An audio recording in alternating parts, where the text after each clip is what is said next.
It's better to burn out than to fade away.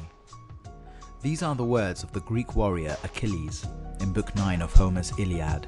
Quote, "My mother Thetis tells me that there are two ways in which I may meet my end.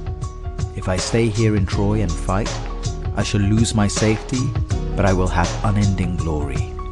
Whereas if I go home, my glory will end, but it will be a long time before death takes me." End quote.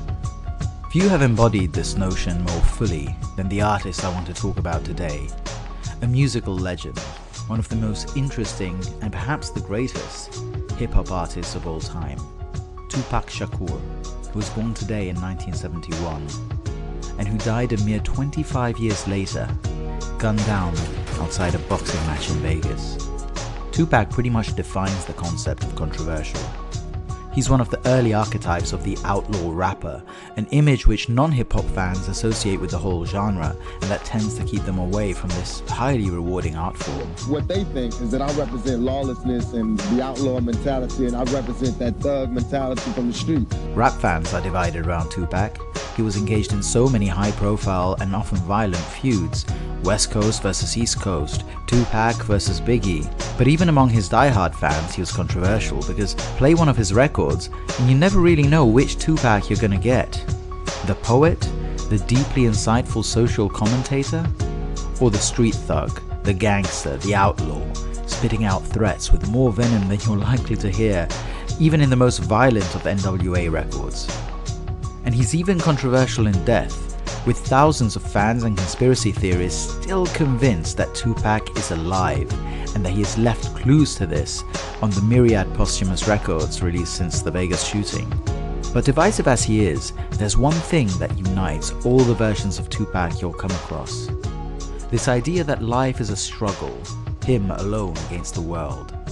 Whether a political rebel or a gangster, Tupac pictured himself as a public enemy. He was the son of a Black Panther, and his mother's political leanings clearly inform both the sense of urgency in his socially conscious lyrics, as well as the rage and the desire to break down the oppressive rules of his society. Black Lives Matter didn't have a thing on Tupac. And through all this, what shines through most powerfully is his deep passion and that rarest of qualities in a rapper, his vulnerability. Take Dear Mama, a heartbreaking ode of forgiveness to his crack-addicted mother. Tupac was a sensitive soul, an outlaw and a genius, a man of contradictions, and talented beyond belief. I mean, obviously, he's one of the highest-selling rappers of all time, but his poems too are deeply insightful, both on social issues, but also on the individual's struggle for existence in desperate circumstances. And he also had real acting talent, something you can see in his few on-screen appearances. He pops off the screen with all the charisma of an icon. And we're told he was an incredible Shakespearean actor as well, something we don't usually associate with rappers. And perhaps his acting is a key to understanding Tupac. Because for all his gangster posturing, there's something about him, his passion, his sincerity, and that softness in his eyes that tells us this guy's not really a criminal. But of course the hip-hop lifestyle of his times required that attitude, required that posturing. It was part of the package of a successful rapper.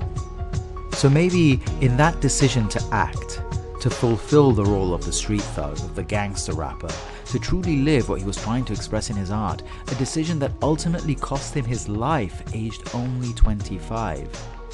Maybe there we can begin to see a parallel with Achilles' own choice, to burn brightly for a short time of intense glory, rather than to gently fade away, slowly and unremembered.